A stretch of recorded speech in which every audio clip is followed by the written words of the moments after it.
પરમ કૃપાળુ પરમાત્મા શ્રી કૃષ્ણ ગોકુલેશ, દ્વારિકાધીશ, શ્રીજી, મથુરાધીશ, ઠાકોરજી, રણછોડ રાયજી વગેરે અનેક નામે ભક્તોના હૃદયમાં બિરાજમાન છે.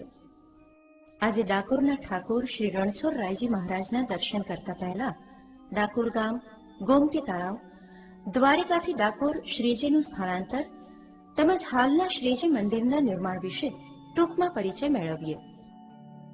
ડાકોરની આજુબાજુનો વિસ્તાર હિડમ્બા વન તરીકે જાણીતો હતો. નદી, નાળા અને સરોવરથી રળિયામણું ગાઢ જંગલ હતું. ડંક ઋષિનો આશ્રમ આ વિસ્તારમાં આવ્યો હતો. તેમના તપથી પ્રસન્ન થયેલા ભગવાન શ્રી શંકરે આશીર્વાદ સ્વરૂપે વરદાન માંગવા જણાવ્યું. આથી ડંક ઋષિએ તેમને વિનંતી કરી કે તેઓ તેમની સાથે આશ્રમમાં કાયમી નિવાસ કરે, જ્યાં શ્રી શંકર ભગવાન લિંગ સ્વરૂપે રોકાયા. તે આજે ડાકોરમાં ગોમતી તળાવના કિનારે શ્રી ડંકનાથ મહાદેવના નામે પ્રસિદ્ધ છે. આ કારણે અગાઉના સમયમાં ડાકોર ડંકપુર તરીકે જાણીતું હતું. મહાભારતના યુદ્ધ પછી અર્જુનના પૌત્ર અને અભિમન્યુના પુત્ર પરીક્ષિતના યજ્ઞોપવિત પ્રસંગે હાજરી આપવા શ્રી કૃષ્ણ અને ભીમ જતા હતા. આ જંગલમાંથી પસાર થતા સમયે ભીમ તૃષાતુર થયો. શ્રી કૃષ્ણએ તેને ડંક ઋષિના આશ્રમ પાસે આવેલ પાણીનો કુંડ બતાવ્યો, જ્યાં તૃષા छिપાવી તેઓ ઝાડના છાયે આરામ કરતા હતા. આ સમયે ભીમને વિચાર આવ્યો કે જો આ કુંડ મોટો હોય તો અનેક જીવો પોતાની તૃષા छिપાવી શકે.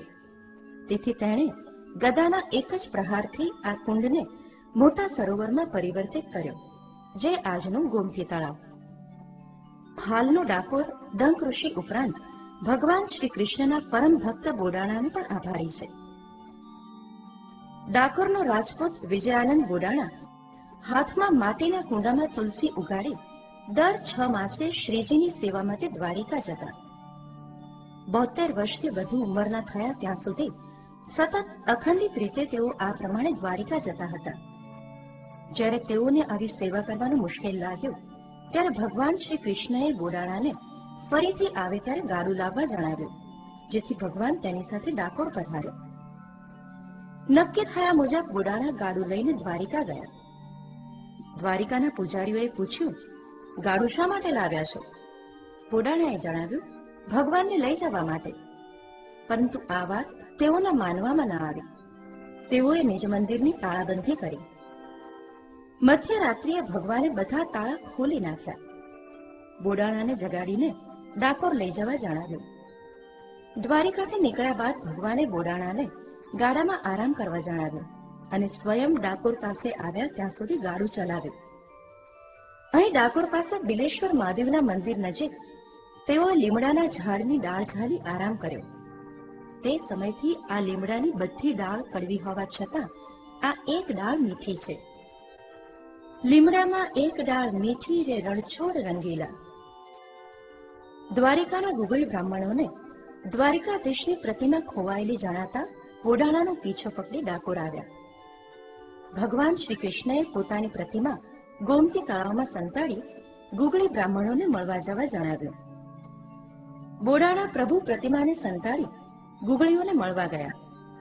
ગુગળી બ્રાહ્મણો ગુસ્સે થયા અને તેમાંના એકે બોડાણા તરફ ભાલો ફેંક્યો.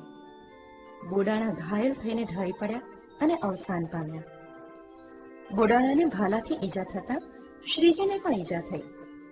આથી ગોમતી તળાવનું પાણી શ્રી કૃષ્ણના લોહીથી લાલ બની ગયું.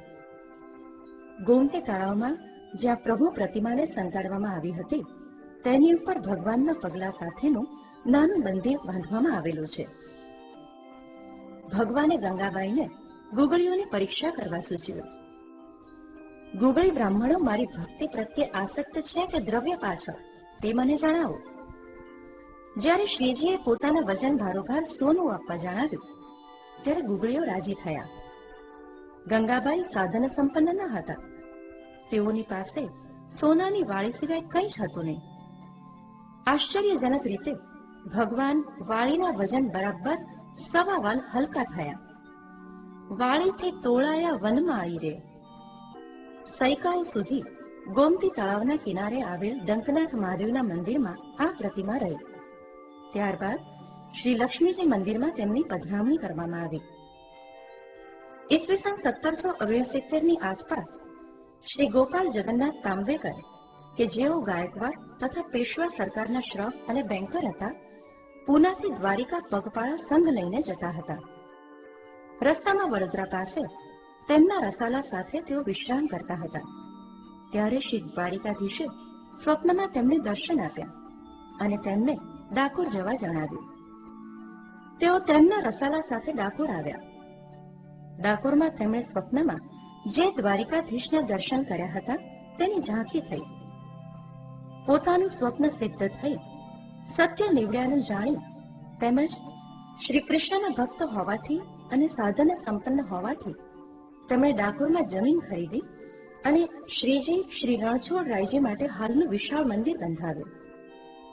ભારતભરમાંથી આમંત્રેલા પારંગત વિદ્વાન બ્રાહ્મણો દ્વારા શ્રી રણછોડરાયજીના સ્વરૂપની ધાર્મિક તથા શાસ્ત્રોક્ત વિધિ સાથે આ વિશાળ ભવ્ય મંદિરમાં પ્રાણ પ્રતિષ્ઠા અને સ્થાપના કરાવી.